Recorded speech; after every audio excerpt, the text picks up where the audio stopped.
Boa noite. Então vamos serenando o nosso pensamento, fechando os nossos olhos,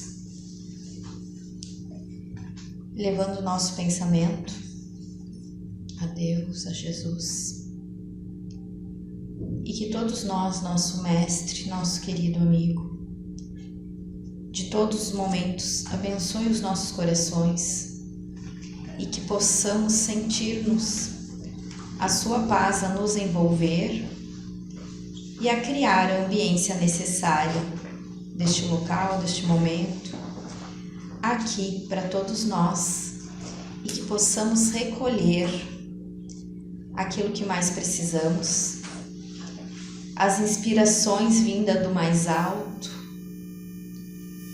e que saiamos conscientes do nosso compromisso com o bem, com amor e com a paz. E que assim seja. Coisa boa, né? Esse compromisso com o bem, com o amor e com a paz. E que às vezes o nosso eu interior se esquece disso, né? E o exterior a gente, infelizmente, né, vê tanta violência, tanto desamor que a gente sente falta de pedir cada vez mais que o nosso compromisso seja com o bem. E o capítulo de hoje, então, da nossa reflexão destes minutos que temos, ele traz uma reflexão que nos parece num momento um tanto simples, mas ela é transformadora, né? A necessidade de entendimento. Deixa eu arrumar aqui. E vem deste livro aqui, Jesus no Lar, de Chico Xavier, capítulo 35. Quem não tem esse livro, sugiro comprar. E o 35 ele fica mais ou menos por aqui no livro, que é A Necessidade de Entendimento, é o título do capítulo. E nós vivemos no mundo, comecei a prece ali para que a gente reforce o nosso pedido com o bem, com amor,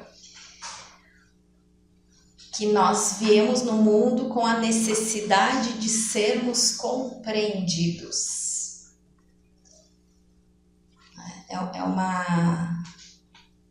Não é essencial, mas a gente, como humano, a gente tem essa necessidade. A gente acha que tem, né? Que ser compreendido primeiro antes de compreender. A gente tem uma necessidade onde todas as pessoas entendam. A gente quer que todos nos entendam as nossas dificuldades, os nossos limites, as nossas dores. E quantas vezes a gente fala a frase, né? Ah, mas ele não nos entendeu. Ah, mas eu tô passando dificuldade e ninguém tá vendo. Ah, mas tenho as minhas dores internas e ninguém tá percebendo. Quantas vezes passa isso na nossa cabeça? E Emmanuel, no texto, ele nos convida a uma pergunta importante. Será que todos nós temos feito o esforço para compreender os outros? Qual é o nosso esforço para compreender as pessoas? E eu sempre digo, né? Começa com esforço no nosso lar, indo para o nosso trabalho. Quantas pessoas a gente faz o esforço no nosso trabalho para compreender? E muitas vezes nós sofremos porque enxergamos apenas o superficial de cada situação. Apenas o que está ali, na borda, muitas vezes. Vemos os comportamentos das pessoas, ouvimos as palavras, observamos as suas atitudes, sempre de maneira superficial. E aí a gente acaba tirando as nossas próprias conclusões. Mas dificilmente nós, ou raramente talvez, nós conhecemos a sua história completa. Ou até mesmo o quanto queremos conhecer. Quanto a gente quer conhecer.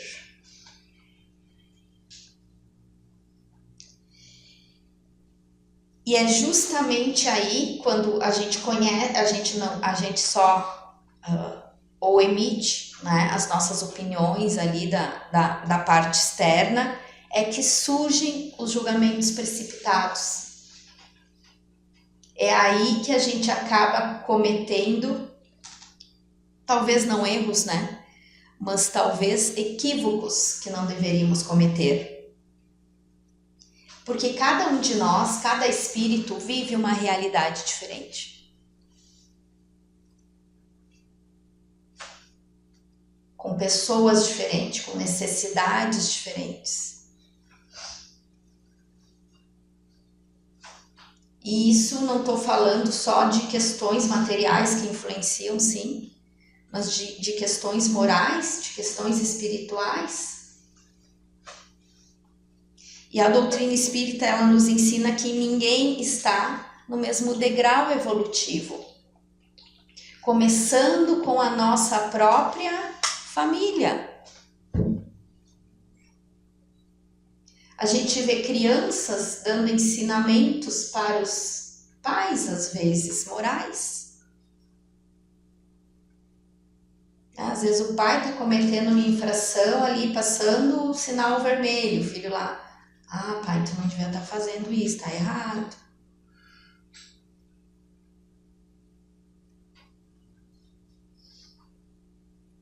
Deixando passar, às vezes, já vi situações em mercado ali. O filho apontando coisas, olha lá, é uma criancinha pequenininha.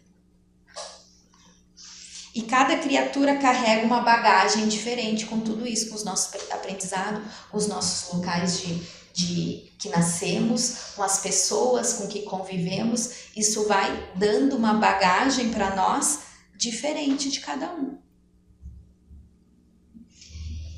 E cada espírito ele traz experiências dessas provas particulares. A gente observa isso na vida adulta, né?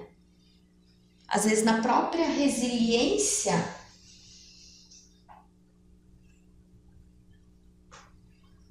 daquilo com que a gente passou, traz um novo aprendizado. E quando alguém nos magoa, frequentemente a gente escuta só aquilo que nos ofendeu. E aquela frase fica martelando. Ah, tu viu? Olha só. A pessoa me olhou assim, queria dizer assado. Falou aquilo lá pra mim, às vezes, né? Às vezes a pessoa falou mesmo que a gente é uma chata, que tal. E eu, pá, tu viu só, me chamou de chata. Mas não vemos a dor que está por trás de cada tristeza ou de cada atitude. E às vezes a pessoa tem até uma fisionomia mais bruta mesmo, uma maneira mais rude. O que será que aquela pessoa passou para que ela tivesse aquele tipo de comportamento?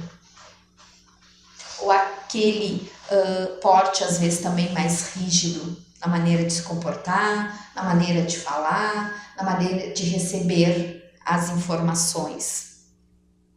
Isso quer dizer que nós não vemos as lutas. Por isso que o capítulo ele fala tanto de entendimento, quanto nós devemos fazer esse esforço para entender. Nós não vemos os medos, nós não vemos as lágrimas daquelas pessoas, as dificuldades.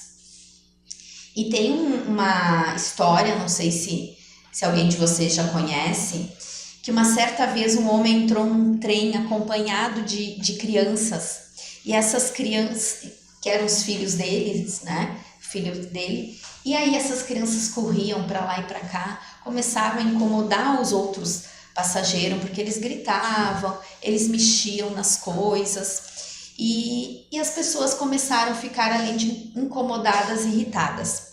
Até que um passageiro se aproximou deste homem e disse assim: Senhor, o senhor não percebe que os seus filhos estão incomodando todo mundo? E o homem respondeu: o senhor tem razão, eu deveria fazer alguma coisa em relação aos meus filhos. Mas é que acabamos de sair do hospital e faz 1 hora que a mãe delas morreu.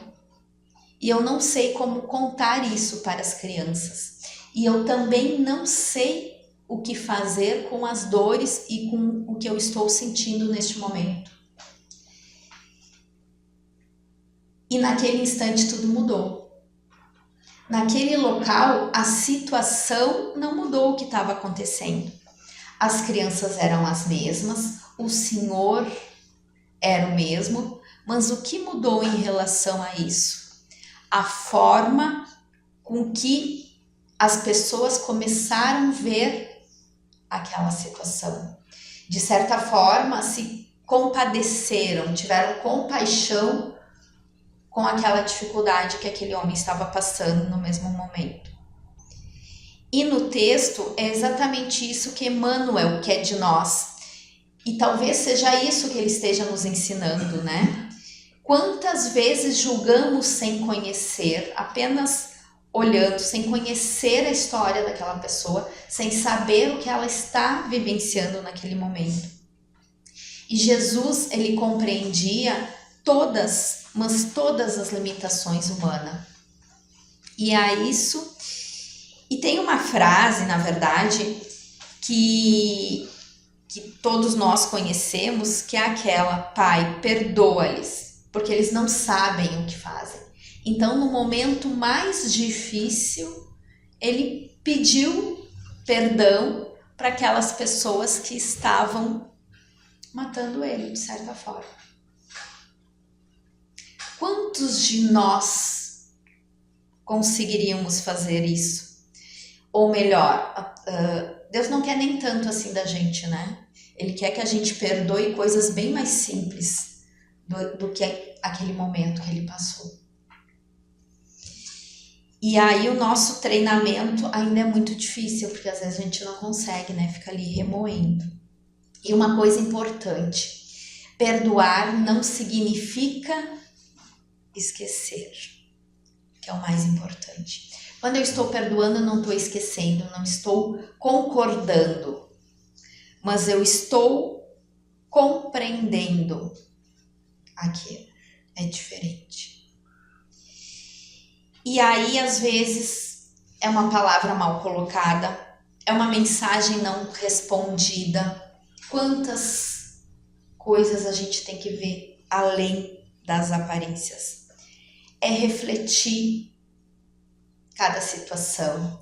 E o nosso treinamento, como sempre, ele começa dentro da nossa casa, com as pessoas que a gente está convivendo.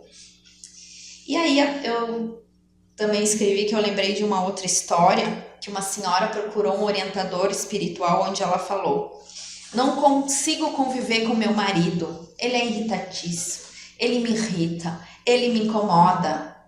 Quantos já ouviram essa frase? E aí ele perguntou para ela: quantos anos a senhora está casada? E ela respondeu: há 30 anos. E aí ele disse assim: mas será que ele já era assim já no início? Ou mudou a tua visão sobre ele?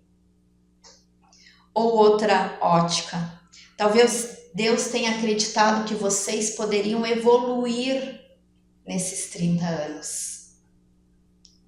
Então, o quanto estamos evoluindo e aprendendo com a pessoa que está ao nosso lado. E a doutrina espírita, então, ela nos convida para esse aprendizado, para essa oportunidade em relação ao entendimento do amor, ao entendimento de compreender, a escutar talvez mais, né? E enxergar além das aparências. Encerramos então, elevando o nosso pensamento mais uma vez. E eu quero que a gente, nessa reflexão, que a gente se pergunte, né? Ou nos pergunte: eu tenho exigido compreensão ou eu tenho procurado compreender? Eu tenho julgado ou eu tenho acolhido? Eu tenho aumentado os conflitos ao meu redor ou eu tenho construído pontes? Que possamos, Senhor, sair desta casa decidido a compreender mais e julgar menos. Encerramos então a nossa reflexão, elevando o nosso pensamento, agradecendo a Ti, Senhor, pela oportunidade de aprendizado e renovação. Que possamos enxergar o próximo, nosso irmão de caminhada, respeitando as suas lutas, as suas dificuldades, a seu tempo, a seu crescimento, assim como respeitamos as nossas próprias dificuldades. Abençoa, Senhor, os nossos lares, as nossas famílias e todos aqueles que convivem conosco. Que a Tua paz permaneça em nossos corações, inspirando o nosso amor, a tolerância e principalmente a nossa fraternidade. E que assim seja. E assim será. Obrigada, irmãos.